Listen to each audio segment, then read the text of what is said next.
साथियों नमस्कार। हम पिछली कक्षा से राजस्थान के इतिहास में सांबर के चौहान वंश के शासकों के बारे में अध्ययन कर रहे थे और उस अध्ययन को हम आगे बढ़ाते हुए पृथ्वीराज चौहान तृतीय तक पहुंच चुके थे। और हमने पृथ्वीराज चौहान तृतीय के बारे में जब अध्ययन किया था तो हमने अंत में उस कक्षा के अंत में हमने देखा था कि किस प्रकार से पृथ्वीराज चौहान ने प्रारंभिक विजय की। और वहीं पर हमने ये बात की थी कि अगली कक्षा में हम उसकी दिग्विजय नीति की बात करेंगे। अब विद्यार्थियों यहाँ पर अगर आपको दिग्विजय नीति को समझना है, उसकी नीति क्या है और उस समय उसने किन किन वंशों को हराया है, और हालांकि हम उसकी बात की समीक्षा भी करेंगे कि वो जो उन्होंने युद्ध किया है अपने आसपास के वंशों से, क्या वो उचित था, क्या वो लाभकारी था या उसके लिए हानिकारक सिद्ध हुआ, वो सारी बात हम इस नीति में करेंगे।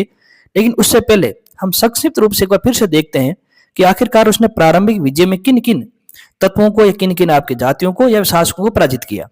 तो प्रारंभिक जब विजय हम देखते हैं पृथ्वीराज चौहान की, तो हमने सबसे पहले देखा था कि उन्होंने अपने चचेरे भाई नागार्जुन का अंत किया था। और फिर हमने देखा सतलज के आसपास रहने वाली जो भंडानक जाति है, एक उपद्रवी जाति है, और इस जाति का किस प्रकार से उन्होंने अंत किया था। तो जो पृथ्वीराज चौहान की प्रारंभिक विजय है, हम उसमें दो तत्व देखते हैं, एक तो नागार्जुन का अंत और फिर आपने भंडानक जाति का दमन।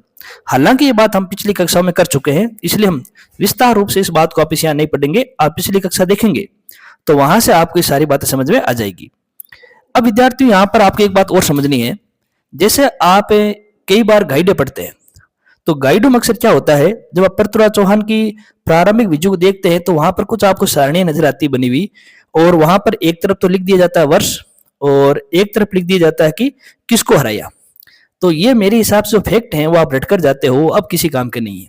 अगर आपने रट लिया कि 1182 में भंडारक जाति का दमन किया, या फिर आपने ये रट लिया कि पृथ्वीराज चौहान ने 1178 में नागार्जुन का अंत किया, तो इससे बात बनने वाली नहीं है। आरपीसी ले लीजिए, चाहे अधीनस्थ बोर्ड ले लीजिए, ये दोनों ही जो आपकी संस्थाएं हैं, अब ऐसे आपके तथ्यात्मक और रूढ़िवादी प्रश्न नहीं पूछती है।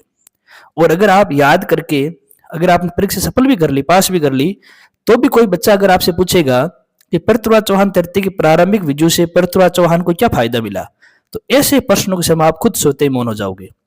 तो इसलिए आपको ये जानना भी जरूरी है कि जब पृथ्वीराज चौहान ने अपने प्रारंभिक विजयों में भंडानक और नागार्जुन का अंत किया तो उसको क्या लाभ हुआ, उसके प्रारंभिक विजयों का क्या महत्व रहा, और वही बात हम यहाँ देखने का प्रयास करेंगे। अब ऐसे प्रश्न हम देखते हैं अक्सर जो आरएस मेंस जैसे आपके प्रश्न पत्र होते हैं वहां पूछे जाते हैं।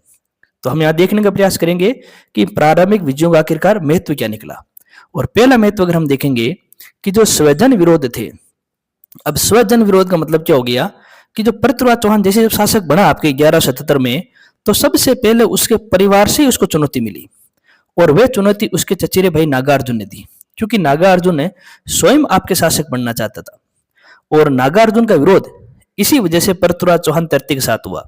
लेकिन पृथ्वीराज चौहान ने नागार्जुन को परास्त कर दिया, उसके सेनापति को वध भी कर दिया। तो इस प्रकार से इस विजय से पृथ्वीराज चौहान की जो राजनीतिक संप्रभुता है, जो उसका राजपद है, वो निर्विवाद बन गया।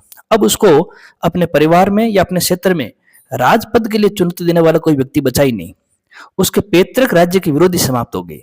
इसका मतलब हो गया उसके विरोध करने वाले व्यक्ति तो अब नहीं बचा है। अब वो आंतरिक रूप से मजबूत हो चुका है और चौहानों का एकमात्र सशक्त नेता उभर चुका है। इसका तात्पर्य हो गया कि अब चौहान वंश में जितने भी व्यक्ति तो बचे हैं उनमें सबसे सशक्त रूप से सबसे मजबूत केवल पृथ्वीराज ही है, और अब उनके राजपद को चुनौती देने वाला कोई शासक और बचा ही नहीं है, कोई व्यक्ति तो और बचा ही नहीं है। तो नागार्जुन का अंत करने से पृथ्वीराज चौहान की जो सैनिक शक्ति है, जो राजनीतिक शक्ति मजबूत हुई है। तो अब आप इस बात को ध्यान रखेंगे कि नागार्जुन को परास्त करने से पृथ्वीराज चौहान को क्या लाभ हुआ था। अगर हम अगली बात करेंगे उनकी जो प्रारंभिक विजय हुई थी, वो थी आपके भंडानक जाति के दमन की। अब ये भंडानक जाति कहाँ है, तो हमने पिछली बार पढ़ा था कि जो सतलज नदी का एरिया है, जो आपके गुड़गांव का आसपास का क्षेत्र है, और उस क्षेत्र में निवास करने वाली जो एक उपद्रवी जाति थी, एक प्रकार से लुटेरे प्रवृत्ति की जाति थी, उसका नाम था भंडानक।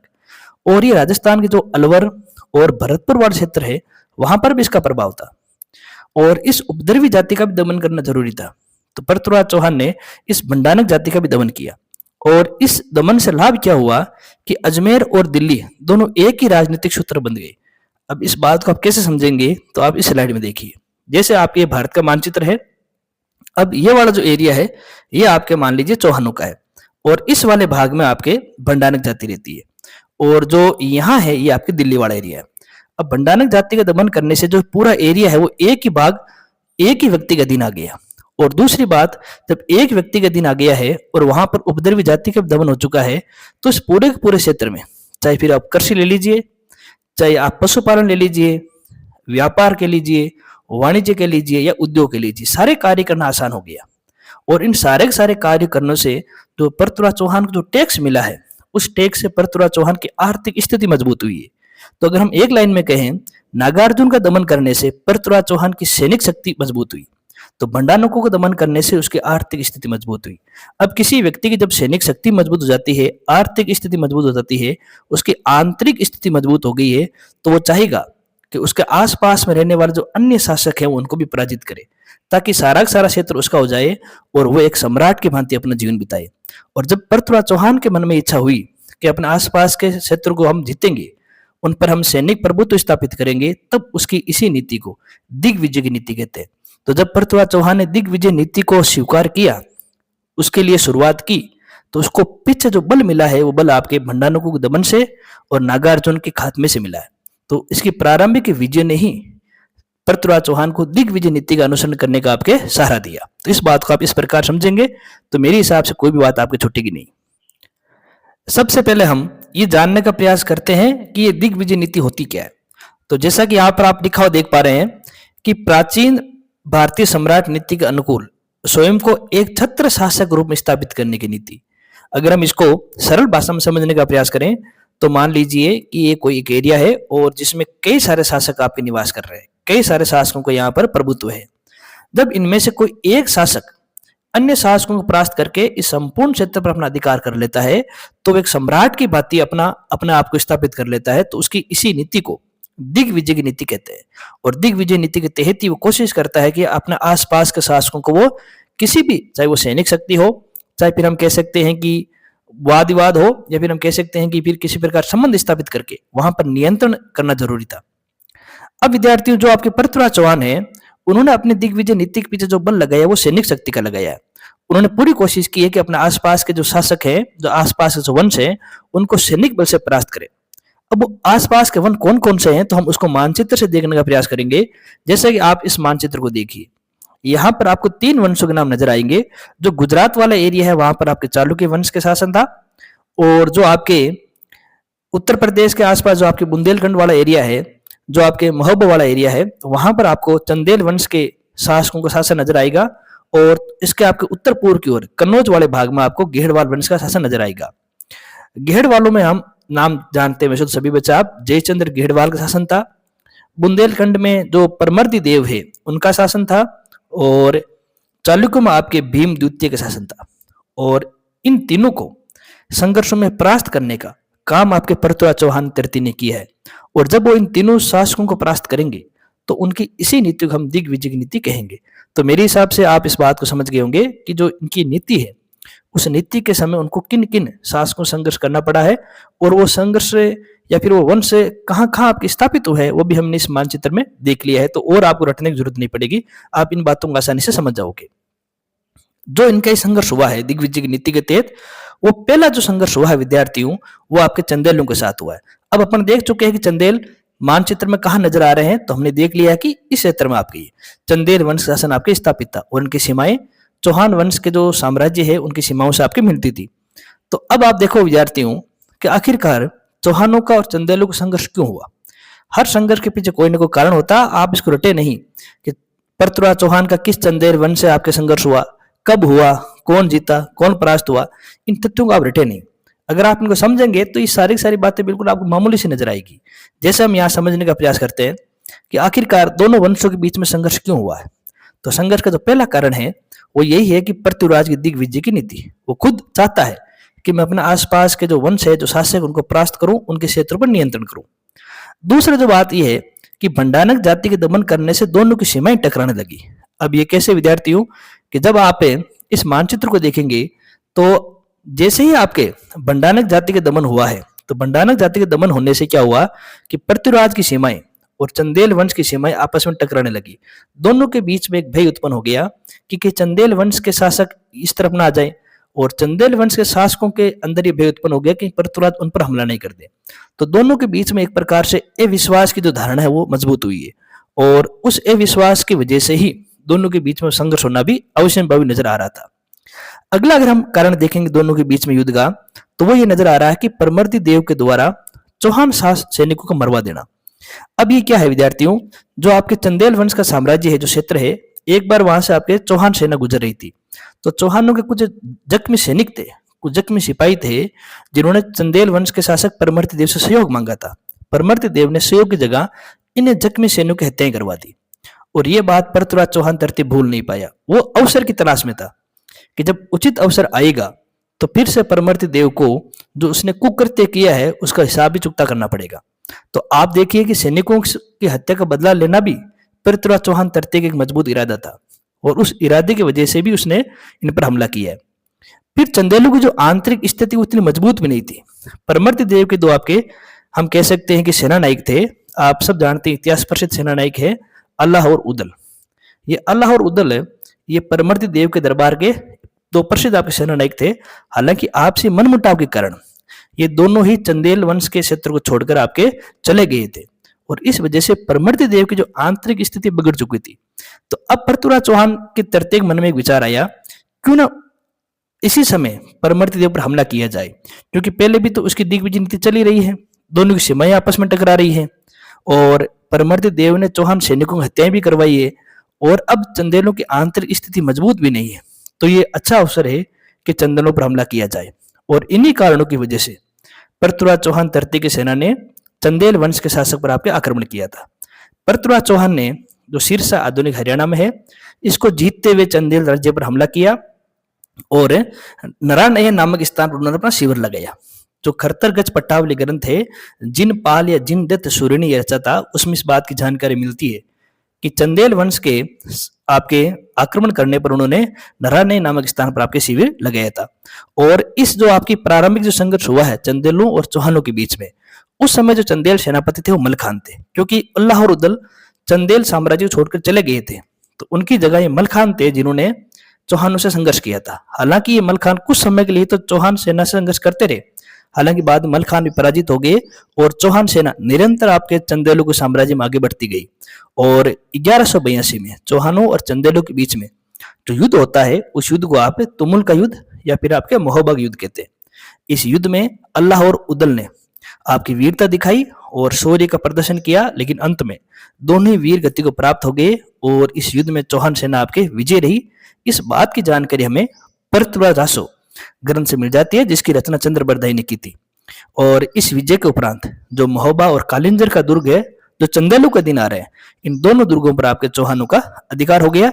और अधिकार होने के बाद में यहाँ पर पृथ्वीराज चौहान ने पुंजन राय को अधिकारी रूप में नियुक्त किया। यह सवाल आपके एक वनडे एग्जाम पूछा गया है कि चंदेलों को परास्त करने के बाद में वहां किस व्यक्ति को पृथ्वीराज चौहान ने अपने अधीनस्थ के रूप में चुना था या नियुक्त किया था, तो उत्तर हो जाएगा आपके पुंजन राय।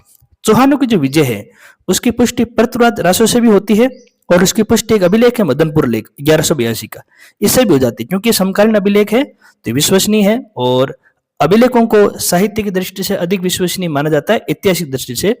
तो मदनपुर अभिलेख और आपके पृथ्वीराज रासो, इन दोनों स्रोतों से इस बात का हमें जानकारी मिल गई है कि तुमुल और महोबा के युद्ध में चौहान सेना आपके जीती थी। अब विद्यार्थियों, जब आप इस चीज को पढ़ते हैं तो कैसे पढ़ते हैं? आप क्या करते हो कि चौहान, ये चौहान शक्ति है, चंदेल में परमर्दी देव है, ये परास्त हो गए 1182, और युद्ध था वो तुमुल का युद्ध था। इतनी सी बात आप पढ़कर इस पूरे चैप्टर को समाप्त कर देते हैं। पर वर्तमान के परीक्षाओं को दृष्टिगत रखते हुए अब ऐसा अध्ययन आपके उपयुक्त नहीं है। जब तक आप गहराई से नहीं पढ़ेंगे तब तक आप किसी भी अच्छे प्रश्न का उत्तर निकाल नहीं सकते। और हमने जो पढ़ा है उसमें आपके कोई भी प्रश्न छूटेगा नहीं। हमने सारी बातें देखने का प्रयास किया है कि आखिरकार दोनों के बीच में संघर्ष क्यों हुआ, संघर्ष किस प्रकार से हुआ, कौन कौन सी घटनाएं हुई, उन घटनाओं की जानकारी देने वाले स्रोत कौन कौन से हैं, और अंत में उस विजय का क्या परिणाम निकला, कौन से अधिकारी वहां नियुक्त हुए, वो सारी बात हमने यहाँ पर देख ली है। अब आप विद्यार्थियों जब आरएस मेन जैसे विषय में बैठते हो, परीक्षा में बैठते हो, तब आपको ये बात भी ध्यान रहनी चाहिए कि जब चंदेल परास्त हो गए और आपके चौहान आपके विजय हो गए, तो इस विजय का विद्यार्थियों आपके पृथ्वीराज चौहान को लाभ हुआ कि नहीं हुआ? क्योंकि जब हम देखते हैं दो शासक आपस में संघर्ष करते हैं तो उनका मुख्य उद्देश्य क्या रहता है? एक तो सैनिक लाभ प्राप्त करना, या हम कह सकते हैं कि आर्थिक लाभ प्राप्त करना, जिसके तहत वो टैक्स वगैरह लेते हैं या फिर उसकी जमीनों पर अधिकार करते हैं। अब पृथ्वीराज चौहान तृतीय को इस युद्ध से कोई लाभ हुआ कि नहीं हुआ? आपने वनडे एग्जाम के लिए रट तो लिया तुमुल का युद्ध हुआ है, चौहान शक्ति आपके विजय हुई है, लेकिन जब आप लिखने बैठते हैं किसी एग्जाम में और वहां पर से सवाल आ गया कि तुमुल युद्ध या महोबा के युद्ध के बाद में चौहान को क्या लाभ हुआ, तो ऐसे प्रश्न को उत्तर देने के लिए फिर से आपको गहराई की ओर जाना पड़ेगा। तो हम यहाँ देखने का प्रयास करेंगे कि इस युद्ध से चौहान को क्या लाभ हुआ, लाभ हुआ कि नहीं हुआ। तो देखिए पहला पॉइंट, चौहान इस युद्ध से कोई स्थायी लाभ ही नहीं ले सके। क्यों नहीं ले सके? तो जो माऊ शिलालेख है, कालिंजर अभिलेख है, महोबा अभिलेख है, और इसमें इस बात का जिक्र है कि 1186 के आसपास से जो चंदेल सेना है उसने अपनी खोई हुई जमीनें फिर से प्राप्त कर ली। मतलब जो आपके क्षेत्र चौहानों ने 1182 में जीते थे तुमुल युद्ध के बाद में, 4 साल के बाद में वो सारे के सारे क्षेत्र फिर से उनके हाथ से निकल गए। जब आप किसी युद्ध में किसी क्षेत्र को जीतते हैं और दीर्घ काल तक उन क्षेत्रों पर अपन नियंत्रण नहीं बनाए रखते हैं, तो फिर आपकी विजय किसी काम की नहीं है। वो सैनिक दृष्टि से, आर्थिक दृष्टि से लाभदायक हो ही नहीं सकती। उस विजय से कोई भी आपको राजनीतिक लाभ नहीं होगा। तो इस बात को हम देखकर कह सकते हैं कि चौहानों को इस युद्ध से कोई विशेष या दीर्घकालिक लाभ नहीं हुआ। फिर हम बात करते हैं दूसरे स्थिति की। जो चंदेल हैं परमर्दी देव और गेहड़वाल है जयचंद, इन दोनों ने आपस में संगठन कर लिया चौहानों के विरुद्ध। क्यों संगठन कर लिया? क्योंकि गेहड़वालों की भी शत्रुता है चौहानों से और चंदेलों की भी शत्रुता है चौहानों से। तो दोनों ने अपना एक संगठन बना लिया, और संगठन बना लिया है तो अब इस संगठन से आपके युद्ध करने के लिए, उन संघर्ष करने के लिए आपको चौहानों को सैनिक व्यय भी करना पड़ेगा, आर्थिक व्यय भी करना पड़ेगा। अब सैनिक व्यय भी चौहान कर रहे हैं और आर्थिक व्यय भी चौहान कर रहे हैं, तो ये आपके लाभकारी नहीं है, क्योंकि क्षेत्र उन्होंने जीते हैं और उन्हीं को हानि हो रही है। तो इसका अर्थ यही हो गया कि जो क्षेत्र उन्होंने युद्ध में जीते हैं वो उनके लिए लाभकारी नहीं है बल्कि अहितकारी है। और जब आपकी मोहम्मद गोरी आई थे तराइन के युद्ध में, तब ना तो पृथ्वीराज चौहान को चंदेलों का सहयोग मिला, न आपके गेहड़ वालों का सहयोग मिला। अगर चंदेल और गेहड़ वालों का सहयोग चौहानों को मिल जाता तो मोहम्मद गोरी आपके दूसरे तराइन युद्ध में परास्त हो जाते। तो हम कह सकते हैं विद्यार्थियों, जो ये आपके संघर्ष हुआ है चौहानों और आपके चंदेलों के मध्य, इस युद्ध से पृथ्वीराज चौहान को लाभ कम और हानि ज्यादा हुई है। उपरांत चौहान शक्ति का जो संघर्ष हुआ अगला, वो हुआ था चालुक्यों से। और हमने मानचित्र में ये भी देख लिया है कि चालुक्य कहाँ आपके स्थापित हुए हैं। तो जो ये आपके गुजरात वाला भाग है, यहाँ पर आपके चालुक्य वंश का शासन था और इनका भी चौहानों से संघर्ष हुआ है। तो अब हम देखेंगे कि वो संघर्ष क्यों हुआ है, उन समय क्या घटनाएं हुई है और उनके क्या परिणाम निकल कर आई है। अगर हम कारणों की बात करेंगे तो सबसे पहले जो आपके पृथ्वीराज दासों का ग्रंथ है, माफ कीजिए चंद्रबरदाई का जो ग्रंथ है पृथ्वीराज दासों, उसमें कुछ बातें बताई गई है और हम उसी आधार पर कारणों को ढूंढने का प्रयास करेंगे। पृथ्वीराज दासों के अनुसार जो भीम द्वितीय है, इस भीम द्वितीय ने सोमेश्वर की हत्या कर दी। अब हत्या क्यों हुई है, इसके पीछे भी एक कहानी बताई गई है। और ऐसा इस पुस्तक बताया गया है कि जो पृथ्वीराज तृतीय थे, उनके एक चाचा थे, उनका नाम था कानड़देव। कानड़देव ने क्या किया, भीम द्वितीय के जो चाचा हैं, जिनका नाम था आपके सारंगदेव, और इस सारंगदेव के 7 पुत्रों की हत्या कानड़देव ने कर दी। और इस बात से भीम द्वितीय दुखी था और सारंगदेव के 7 पुत्रों की हत्या का बदला लेने के लिए ही भीम द्वितीय ने सोमेश्वर की हत्या कर दी। और सोमेश्वर की हत्या से फिर दुखी थे पृथ्वीराज चौहान तृतीय। और पृथ्वीराज चौहान कैसे भी करके अपने पिता की हत्या का बदला लेना चाहते थे और युद्ध में उन्होंने भीम द्वितीय की हत्या की है। हालांकि ये बात अब सिद्ध नहीं होती है, अब इसको ऐतिहासिक दृष्टि से ही नहीं माना जाता है, लेकिन पृथ्वीराज दासों के अनुसार तो भीम द्वितीय की हत्या आपके फिर पृथ्वीराज चौहान ने की है। तो ये बात भीम द्वितीय के द्वारा सोमेश्वर की हत्या करना और अपने पिता की हत्या का बदला लेना भीम द्वितीय और चौहानों के शासक पृथ्वीराज के मध्य संघर्ष के आपके कारण बना था। और ये बात कहाँ लिखी गई है, तो आपके पृथ्वीराज रासों में, जिसके लेखक है चंद्रबरदाई। पृथ्वीराज रासों में एक और कारण बताया गया है। इसमें कहा गया है कि जो आबू के परमार वंश शासक है जेत सिंह, उनकी एक पुत्र थी इच्छन देवी। अब इच्छन देवी से भीम द्वितीय भी आपके विवाह करना चाहते थे और पृथ्वीराज भी विवाह करना चाहते थे। और क्योंकि इच्छन देवी से पृथ्वीराज ने विवाह कर लिया, तो भीम द्वितीय इसने अपने आप की प्रतिष्ठा का प्रश्न बना लिया कि मुझे कैसे भी करके जो ये विवाह हुआ है उसको तोड़ना है और अपनी जो हम कह सकते हैं कि संतुष्टि है या जो आपकी सामाजिक प्रतिष्ठा उसकी जो कम हुई है उसको बनाए रखने के लिए पृथ्वीराज तृतीय को युद्ध में परास्त करना है। तो जो आपके पृथ्वीराज रासो है, तो जो एक तो इच्छन देवी के विवाह को लेकर उपजे विवाद और एक सोमेश्वर की हत्या के बाद उपजे विवाद को भीम द्वितीय और पृथ्वीराज चौहान तृतीय के बीच में युद्ध का प्रमुख कारण बताते हैं। तो आप इन दोनों बातों का आप यहाँ पर ध्यान रखेंगे। अगर हम आगे कुछ कारणों की बात करेंगे, जो सटीक लग रहा है वो है गोपीनाथ शर्मा जी के अनुसार। शर्मा जी ये कहते हैं कि दोनों की साम्राज्यवादी नीतियां, या हम कह सकते हैं दोनों की सीमाएं एक दूसरे से इतनी टकराने लग गई थी कि इन दोनों के बीच में होने वाले युद्ध को कोई टाल ही नहीं सकता था। अब ये बात हम कैसे समझेंगे, तो आप इसको मानचित्र में समझने का प्रयास कीजिए। जैसे ये राजस्थान का मानचित्र है और ये वाला एरिया आपके चालुक्यों का है, लेकिन विद्यार्थियों जब आप चालुक्यों का जब आप विस्तार देखेंगे, उनका साम्राज्य क्षेत्र देखेंगे, तो आपको नजर आएगा कि जो पाली के क्षेत्र में जो आपके मान लीजिए आपके नाडोल है, नाडोल के बाद में आपके जो बाड़मेर का जो आपके किराड़ू वाला भाग है, या फिर हम कह सकते हैं कि आपके जो नागौर के आसपास कुछ क्षेत्र हैं, ये सारे के सारे, या फिर आपके आबू के कुछ भाग हैं, ये सारे के सारे भाग आपके चालुक्यों के आपके प्रभाव क्षेत्र में थे। और जो चौहानों का प्रभाव क्षेत्र है वो नागौर तक था। तो एक समय ऐसा आया कि चालुक्यों का जो प्रभाव क्षेत्र है और चौहानों का जो प्रभाव क्षेत्र है ये आपस में मिलने लग गया।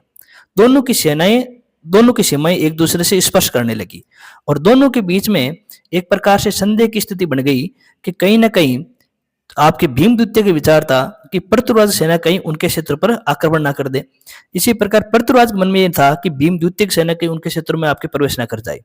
तो दोनों की आपकी सीमाएं एक दूसरे से टकराने लग गई थी, और क्योंकि दोनों ही साम्राज्यवादी शासक है, दोनों ही अपने शत्रु को बढ़ाना चाहते हैं, और शत्रु को बढ़ाने के लिए तो युद्ध करना ही पड़ेगा। और ये कारण हमें ज्यादा सटीक नजर आता है कि इन दोनों के बीच में साम्राज्यवादी नीतियां और एक दूसरे से टकराना युद्ध का कारण बनी थी। एक युद्ध का कारण और भी है विद्यार्थियों। 1178 में मोहम्मद गोरी ने जब आपके गुजरात पर हमला किया था, तब पृथ्वीराज तटस्थ भूमिका निभाई। जब आपके 1178 के आसपास में जब मोहम्मद गोरी ने यहाँ पर गुजरात पर हमला किया था, तो उस समय आपके पृथ्वीराज चौहान जो आपके अजमेर के शासक थे, उन्होंने भीमद्वितीय की सहायता नहीं की थी। और इस बात से भी आपके चालुक्य वंश के जो शासक हैं या सैनिक हैं या मंत्रीगण दुखी थे। उनका मानना था कि विदेशी शक्ति ने हम पर हमला किया और हमारे ही जो सहजाति हैं उन्होंने हमारा सहयोग नहीं किया। तो ये अब सहयोग क्यों नहीं किया, हम ये बात आगे पढ़ेंगे जब हम दिग्विजय नीति की समीक्षा करेंगे। अभी तो आप यहाँ पर इतना ही समझें, क्योंकि चालुक्यों का सहयोग आपके चौहानों ने नहीं किया है विदेशी आक्रमण के समय, इसलिए चालुक्य एक प्रकार से उस स्थिति को देख रहा है कि जहां पर उन्हें अवसर मिल जाए चौहानों से संघर्ष करने का। तो विद्यार्थी ये कुछ कारण हैं जिसकी वजह से आप देख रहे हो विद्यार्थियों की चौहानों और आपके जो आपके चालुक्य हैं उनके बीच में संघर्ष की स्थितियां बन गई है। एक जो उनके बीच में जो आपके संघर्ष का प्रमुख कारण था, इन दोनों की परंपरागत शत्रुता। परंपरागत शत्रुता का मतलब ये है साथियों कि जो आपके चौहान वंश के शासक हैं और चालुक्य वंश के शासक हैं, उनके बीच में युद्ध, और हम कह सकते हैं कि शत्रुता परंपरा से चली आ रही है। अब कैसे चली आ रही है, आप उस बात को समझने का प्रयास कीजिए। हम एक एक नाम देखने की कोशिश कर रहे हैं। जैसे आपके चौहान वंश के शासक थे आपके विगराज सेकंड।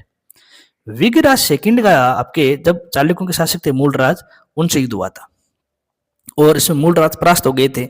बाद में विगराज सेकंड ने आपके बड़ोच में आशापुरा माता का मंदिर बनवाया था। जब आपके चौहानों के दुर्लभ राज तृतीय शासक थे, तो उन्होंने आपके चालुक्य वंश शासक कर्ण को परास्त किया था। विगराज थर्ड ने भी उन्होंने भी आपको कर्ण को परास्त किया था। जब पृथ्वीराज प्रथम शासक बने थे, तो उन्होंने तो पुष्कर के अंदर 700 चालुक्य सैनिकों की हत्याएं करवा दी थी। इसी प्रकार से जब आपके अर्णोराज शासक थे, चौहानों के शासक जब अर्णोराज बने थे, तो अर्णोराज को तो आपको चालुक्य के दो शासकों से संघर्ष करना पड़ा था। एक तो आपके जय सिंह सिद्धराज से संघर्ष करना पड़ा था और एक आपके कुमारपाल संघर्ष करना पड़ा था। जब आपके अर्णोराज ने सिद्धराज को परास्त किया, तब इसी सिद्धराज ने अपनी पुत्री कांचन देवी का विवाह अर्णोराज से करवाया था। और जब आपके कुमारपाल से अर्णोराज से संघर्ष हुआ, तो उस संघर्ष में अर्णोराज पराजित हो गए थे और फिर अर्णोराज ने अपनी पुत्री जो जलन है, उस जलन के विवाह कुमारपाल से करवाना पड़ा। और जो पाली का क्षेत्र है, जो आपके नाडोल का क्षेत्र है, या फिर जो आपके कम कह सकते हैं जालोर का क्षेत्र है, ये दहेज के रूप में कुमारपाल को देने पड़े। तो आप देख रहे हो कि परंपरा से ही चौहानों और चालुक्यों के संघर्ष चल ही रहा है। हालांकि संघर्ष यहाँ रुका नहीं है। उसके बाद हम देखते हैं जब आपके बिशलदेव शासक बने, तो बिशलदेव ने पुनः आपके कुमारपाल को परास्त करके वो जो आपके पाली वाला क्षेत्र है, नाडोल वाला क्षेत्र है, जालोर वाला क्षेत्र आपके पुनः प्राप्त किया था। और जब सोमेश्वर शासक बने, तो सब जानते हो सोमेश्वर की हत्या तो भीमद्वितीय ने करवाई थी, ऐसा इतिहास में लिखा गया है, ऐसा आपके कई ग्रंथों बताया गया है। तो पृथ्वीराज चौहान के पूर्वज और भीमद्वितीय के पूर्वज, इनके बीच में परंपरा से ही शत्रुता चली आ रही है और वो शत्रुता आगे बढ़ रही है। और 1970 की वजह से इन दोनों के बीच में युद्ध हुआ। अब युद्ध में घटनाएं क्या हुई है उनको लेकर भी वाद विवाद है। आप ऐसा बिल्कुल भी याद नहीं करें कि दोनों के बीच में युद्ध हुआ है और भीम द्वितीय मारे गए, ऐसा कहीं नहीं है। जब आप समीक्षा करेंगे इस युद्ध की घटनाओं की तो आपको अलग अलग बातें नजर आएगी। जैसे परतुरा रासो क्या कहता है, वो ये कहता है कि 1184 में दोनों के बीच में नागौर के आसपास, क्योंकि दोनों की सीमाएं नागौर के आसपास टकरा रही थी, तो नागौर के आसपास एक युद्ध हुआ और उस युद्ध में परतुराज विजय हुए और भीम द्वितीय मारे गए। लेकिन ये बात वास्तविक है नहीं विद्यार्थी, क्योंकि हम सब जानते हैं भीम द्वितीय का शासनकाल तो 1238 तक रहा था, जबकि रासो ये कह रहे हैं कि उनकी मृत्यु 1184 में हो गई है। तो ये केवल काव्यात्मक बात हो सकती है कि वे भीम द्वितीय पराजित हो गए हो, पर मारे नहीं गए हैं, क्योंकि उनका कालक्रम 1238 तक जाता है। तो एक बात तो रासो जी के अनुसार होगी। दूसरे क्रम बात करेंगे जो प्रहलादन देव के ग्रंथ है आपके पार्थ पराक्रम योग, इसके अनुसार चौहान सेना से जो भीम द्वितीय के एक आबू के परमारवंशी आपके सामंत थे जिनका नाम था आपके धारावर्ष, ये युद्ध करना आए। भीम द्वितीय युद्ध करने नहीं आए। एक तरफ तो आपकी परतुराज की सेना आई, दूसरी तरफ आपकी धारावर्ष परमार की सेना आई, और इस युद्ध में ये धारावर्ष की जो सेना थी परास्त हो गई, और इस युद्ध में भीम द्वितीय ने भाग भी नहीं लिया था। ये बात आपके पार्थ पराक्रम योग कहता है। जो बीकानेर के आसपास चारलो गांव का अभिलेख है उसमें लिखा गया है कि 1184 युद्ध तो हुआ है, पर उसमें चौहान सैनिक मारे गए हैं, ना कि भीम द्वितीय परास्त हुआ है। तो अलग अलग बातें हमें अलग अलग दृष्टिकोण से नजर आपके आ रही है। इस संबंध में एक और भी है, जिनपति सूर्य का जो ग्रंथ है वो खरतरगज पट्टावली, इनकी बात हमें सटीक नजर आ रही है। वो ये कह रहे हैं कि दोनों पक्षों में युद्ध हुआ है, हालांकि बात दोनों की संधि हो गई है, क्योंकि भीम द्वितीय के जो मंत्री थे जगदेव, ये प्रारंभ से ही नहीं चाहते थे कि चौहानों और चालुक्यों के बीच संघर्ष हो, और जब दोनों के बीच संघर्ष हुआ तो जगदेव ने मध्यस्थता करते हुए भीम द्वितीय और पृथ्वीराज चौहान तृतीय के बीच संधि करवा दी और दोनों के बीच विवाद शांत हो गया। तो देखिए विद्यार्थियों, चालुक्यों और चौहानों के बीच संघर्ष है ना, उनकी जो घटनाएं हैं वो अलग अलग ग्रंथों में या स्रोतों में अलग अलग हैं। रासो तो प्रत्यक्ष कह रहा है कि संघर्ष हुआ है और भीम द्वितीय मारे गए, हालांकि इस बात को हम ऐतिहासिक दृष्टि से सही नहीं मान सकते। प्रहलादन देव के ग्रंथ पार्थ पराक्रम योग कहते हैं कि भीम द्वितीय की ओर से लड़ने के लिए धारावर्ष आए, और चारलो गांव का अभिलेख कह रहा है कि संघर्ष हुआ है जिसमें कई चौहान सैनिक आपके मारे गए हैं। और निष्कर्ष रूप में हम खरतरगज पट्टावली ग्रंथ को हम मान सकते हैं, जो जिनपति सूर्य जी ने लिखा है कि दोनों के बीच संघर्ष हुआ है, लेकिन भीम द्वितीय के सेनापति या मंत्री जगदेव के सहयोग से युद्ध रुक गया है और दोनों के बीच में आपके संधि हो गई है। हालांकि दोनों के बीच में आपके अविश्वास की स्थिति बनी रही, लेकिन फिर बाद में कभी प्रत्यक्ष युद्ध आपके नहीं हुआ है। तो इस प्रकार से हमें अलग अलग ग्रंथों से हमें विद्यार्थियों अलग अलग बातें भी नजर आती है। अब जो चौहानों का चालुक्य संघर्ष हुआ है, क्या उसका भी कोई लाभ हुआ है? तो वही बात हमने जब चंदेलों की पढ़ी थी वही हम यहाँ पढ़ रहे हैं। चौहान वंश को इस युद्ध में कोई राजनीतिक आर्थिक लाभ नहीं हुआ। क्यों राजनीतिक आर्थिक लाभ नहीं हुआ? क्योंकि जो आपके नागौर युद्ध मान लीजिए, इस युद्ध में चौहानों को चालुक्यों की 1 इंच भी जमीन नसीब नहीं हुई। चौहान किसी भी जमीन पर जो चालुक्यों के अधीन थी उस पर अपना अधिकार ही नहीं कर पाए, न ही अपना सामाजिक राजनीतिक आर्थिक प्रभुत्व बढ़ पाए। जैसा कि डॉक्टर दशरथ शर्मा जी कहते हैं कि इस युद्ध से चौहानों को लाभ नहीं हुआ है, बल्कि उनके शत्रु में एक नाम और जुड़ गया। पहले तो उनके शत्रु केवल चंदेल ही थे, लेकिन इस युद्ध के बाद में चालुक्य भी उनके शत्रु हो गए। तो इस प्रकार से इस युद्ध ने मित्रों की संख्या कम की है और शत्रुओं की संख्या बढ़ा दी है। ये बात डॉक्टर दशरथ शर्मा जी ने कही थी। तो इस प्रकार से विद्यार्थियों, चौहानों और आपके जो चालुक्यों के बीच संघर्ष हुआ है, उस संघर्ष में भी पृथ्वीराज चौहान को स्थायी लाभ नहीं मिला है। दिग्विजय नीति का अंतिम सोपान या अंतिम संघर्ष हम कह सकते हैं गेड़वालों के साथ हुआ। हमने 2 संघर्ष देख ली है, चंदेलों के साथ और चालुक्यों के साथ। अब जो अंतिम संघर्ष देखेंगे विद्यार्थियों, वे थे आपके कन्नौज के गेड़वालों के साथ। तो चौहानों और गेड़वालों के बीच में संघर्ष का क्या कारण था? और सामान्यतः जो कारण हमने पीछे देखे थे वैसे वैसे कारण यह बन रहे हैं कि दिल्ली को लेकर दोनों वंश परंपरागत रूप से चतुर थे। जैसे जब आपके विग्रह चतुर्थ चौहानों के शासक थे, जिन्हें हम सामर्थ्य विश्व देव के नाम से जानते हैं, और जिन्होंने दिल्ली पर भी अधिकार किया था, तो उस समय उनको विजय चंद्र का सामना करना पड़ा था। विश्वदेव ने विजय चंद्र गेड़वाल को परास्त भी किया था। तो दोनों ही जो आपके वंश हैं, दोनों ही जो सत्ताएं हैं, वो दिल्ली पर अधिकार रखना चाह रही हैं, और इसको लेकर पहले भी इन दोनों के बीच में संघर्ष हो चुका है, विश्वदेव और विजय चंद्र को। अब विश्वदेव के बाद में जो अगले चौहान वंश जो महत्वपूर्ण आए हुए हैं वो पृथ्वीराज तृतीय हैं, और विजय चंद्र के बाद जो आ रहे हैं वो है आपके जयचंद्र गेड़वाल। तो इन दोनों के मध्य परंपरागत शत्रुता भी है, दोनों की अपनी साम्राज्यवादी नीति है, दोनों विस्तारवादी नीति को स्वीकार करते हैं। तो जाहिर सी बात, दोनों के बीच में दोनों तो लाजमी है। लेकिन विद्यार्थियों, यहाँ पर एक बात आप ध्यान रखेंगे, एक एचएम या फिर आपके असिस्टेंट प्रोफेसर एग्जाम था, वहां पर बड़ा अच्छा सवाल पूछा था कि किस ग्रंथ के अनुसार या किनके अनुसार पृथ्वीराज विश्व विजय का सपना देखते थे। तो हसन निजामी के जो ग्रंथ है आपके ताजुल मासीर, उन्होंने इस बात का जिक्र किया है कि पृथ्वीराज चौहान जो है वो विश्व विजय का सपना देखते हैं और विश्व विजय को सपने को पूर्ण करने के लिए ही उन्होंने दिग्विजय की नीति अपनाई है और अपनी इस नीति को पूर्ण करने के लिए ही वो अलग अलग वंश के शासकों से संघर्ष कर रहा है। पहले उन्होंने चंदेलों से किया, फिर उन्होंने चालुक्यों से किया, अब नंबर आपके कन्नौज के घेड़वालों से है। तो विद्यार्थी हम देखते हैं जो चंदेल, माफ कीजिए, जो आपके घेड़वाल हैं और जो आपके चालुक्य आपके चौहान वंश है, इन दोनों के बीच में शत्रुता ही पनप रही है। एक की सफलता दूसरों के लिए चुनौती है, एक की सफलता दूसरों के लिए ईर्ष्या का कारण बनी है। तो जो ये हम कह सकते हैं चुनौती का जो क्षेत्र है, जो ईर्ष्या का जो क्षेत्र है, और इन वजह से ही दोनों के बीच में संघर्ष होना आपके अवश्यंभावी नजर आ रहा था। और जो अगला हमें जो कारण एक नजर आ रहा है वो है ये आपके कि जब परमर्दी देव परास्त हुए थे, जो चंदेल वंश शासक थे, और ये चौहानों से जब आपके परास्त हो गए थे, तो अपनी पराजय का बदला लेने के लिए ही आपके परमर्दी देव ने जयचंद्र घेड़वाल के साथ मिलकर एक संगठन बनाया और इस संगठन का उद्देश्य यही था कि दोनों मिलकर आपके पृथ्वीराज चौहान धरती को परास्त करेंगे। ये सारी घटनाएं तो बन गई है। अब इस पूरी की पूरी घटना में, इस पूरे आग के अंदर घी डालने वाला काम संयोगिता प्रकरण ने किया। आप सब जानते हैं, ये आपके इतिहास प्रसिद्ध आपके एक प्रकार से हम कह सकते घटना है कि जो संयोगिता विवाह प्रकरण है उसने कहीं ना कहीं चौहानों और घेड़वालों संघर्ष को आगे बढ़ाने का काम किया है। तो सबसे पहले हम देखते हैं आखिरकार ये संयोगिता प्रकरण है क्या। ऐसा माना गया विद्यार्थियों कि जो आपके जयचंद्र घेड़वाल है, उनकी एक बेटी थी जिनका नाम था संयोगिता, और संयोगिता आपके पृथ्वीराज चौहान तरते से विवाह करना चाहती थी, लेकिन आपके जयचंद्र घेड़वाल इस विवाह को, इस रिश्ते को मंजूर नहीं कर रहे थे। तो जयचंद्र घेड़वाल ने क्या किया, अपनी पुत्री का विवाह करने के लिए एक स्वयंवर रचा और उस स्वयंवर में आसपास के जितने भी योग्य शासक उन सबको बुलाया, लेकिन जयचंद्र घेड़वाल ने पृथ्वीराज चौहान को आमंत्रित नहीं किया। पृथ्वीराज चौहान को एक प्रकार से हम कह सकते हैं नीचा दिखाने की दृष्टि से उन्होंने क्या किया, पृथ्वीराज चौहान की एक मूर्ति बनवाई और द्वारपाल के रूप में आपके सभागार के बाहर खड़ी करवा दी कि पृथ्वीराज चौहान तो मेरा द्वारपाल बनने के लायक है, वो मेरे पुत्र से विवाह करने के लायक नहीं है। लेकिन जब स्वयंवर की जो घटनाएं हुई तो उस समय संयोगिता ने जो वरमाला है वो इसी द्वारपाल के रूप में जो मूर्ति स्थापित है आपके पृथ्वीराज चौहान तरते की, उसके गले में डाल दी।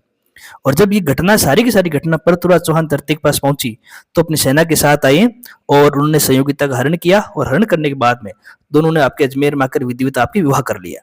तो जयचंद्र घेड़वाल ने अपने प्रतिष्ठा का प्रश्न बना लिया कि एक तो उनके शत्रु को बार बार शत्रु पर आक्रमण कर रहे हैं, दूसरी बात है कि उन्होंने अब उनकी मर्जी के खिलाफ उनकी पुत्री से विवाह किया है। तो ये कुछ कारण हैं जिनकी वजह से विद्यार्थियों इन दोनों वंशों के बीच में शत्रुता पनपी है। लेकिन आप इतिहास के विद्यार्थी हैं तो यहाँ पर आपकी एक समीक्षा करनी भी जरूरी है कि क्या संयोगिता जैसी कोई घटना वास्तव में हुई है, क्या इतिहासकार इस घटना को मंजूरी देते हैं, क्या इस घटना की हमें कहीं और से कोई जानकारी मिलती है। तो इसको लेकर विद्यार्थियों विद्वान एक मत नहीं है, हमें अलग अलग नजरिया, अलग अलग राय नजर आती है। जैसे जो आपके आर.एस. त्रिपाठी है और गौरीशंकर हीराचंद मौजा है, इनका मानना है कि जो संयोगिता जैसी कोई घटना हुई नहीं है, ना ही जयचंद्र घेड़वाल की पुत्र थी संयोगिता। इन दोनों आपके विद्वानों ने इस पूरे पूरे मत का खंडन कर दिया और इसके पीछे वो तर्क देते हैं, वो कहते हैं कि जो जयचंद्र घेड़वाल के जितने भी लेख हैं उनमें ना तो संयोगिता का उल्लेख है, ना उस पूरे प्रकरण का उल्लेख है। फिर ये कहते हैं कि इस समय तक जो राजसूय यज्ञ होता है या स्वयंवर की प्रथा है वो प्रचलन में नहीं थी, धीरे धीरे लुप्त की कगार पर थी। तो जो प्रथा लुप्त होने आ रही है उसी प्रथा को आधार बनाकर दोनों के बीच में संघर्ष के कारण को फिट करने की कोशिश करना उचित नहीं है, ये सही नहीं है। ना तो राजसूय यज्ञ हो रहा है, ना स्वयंवर प्रथा उसमें प्रचलित है इतनी ज्यादा, ना जयचंद्र घेड़वाल के अभिलेखों में इस बात का उल्लेख है। और इस आधार पर आर.एस. त्रिपाठी और ओझा महोदय इस पूरे प्रकरण को अस्वीकार कर देते हैं। लेकिन वहीं पर हमें कुछ समर्थकों के नाम भी नजर आते हैं, जैसे अबुल फजल महोदय हैं, जो पृथ्वीराज विजय के लेखक जो जयानक हैं, हालांकि उन्होंने संयोगिता नाम नहीं लिया, उन्होंने तिलोसना नाम लिया है। गोपीनाथ शर्मा है, दशरथ शर्मा है, उन्होंने इस बात को स्वीकार किया कि ऐसी घटना हुई है और ये घटना ही इन दोनों के बीच में संघर्ष का मुख्य कारण बनी है। अब इतिहास के विद्यार्थी होने से हमें ये बात पता होनी चाहिए कि आखिरकार इसमें सही क्या है, क्या संयोगिता प्रकरण को स्वीकार किया जाए या स्वीकार नहीं किया जाए। तो हम कुछ निष्कर्षों को देखेंगे और बाद में पता लगेंगे हमें इसे स्वीकार करना चाहिए कि नहीं करना चाहिए। जैसे विद्यार्थियों, जो स्वयंवर की प्रथा है या फिर आपके राजसूय यज्ञ की जो प्रथा है वो 17वीं शताब्दी तक प्रचलित में रही थी। जयपुर के शासक थे सवाई जयसिंह द्वितीय, जिन्होंने राजसूय यज्ञ किया था। तो जो इस मत का खंडन करते हैं ना कि इस समय तक राजसूय यज्ञ नहीं हो रहा था, ये स्वयंवर की प्रथा नहीं हो रही थी, वो बात पूर्णतः सत्य नहीं है। जो संयोगिता प्रकरण हुआ है वो 12वीं शताब्दी घटना है, और हमें इतिहास में से खूब सारे हमें संकेत मिलते हैं कि भारत में 17वीं शताब्दी तक स्वयंवर भी हो रहे हैं और राजसूय यज्ञ भी हो रहे हैं। तो हमें इस बात को स्वीकार करना पड़ेगा कि कहीं ना कहीं जो स्वयंवर वाली घटना है और राजसूय वाली जो घटना है, कुछ कम या कुछ ज्यादा के रूप में सही तो हो सकती है।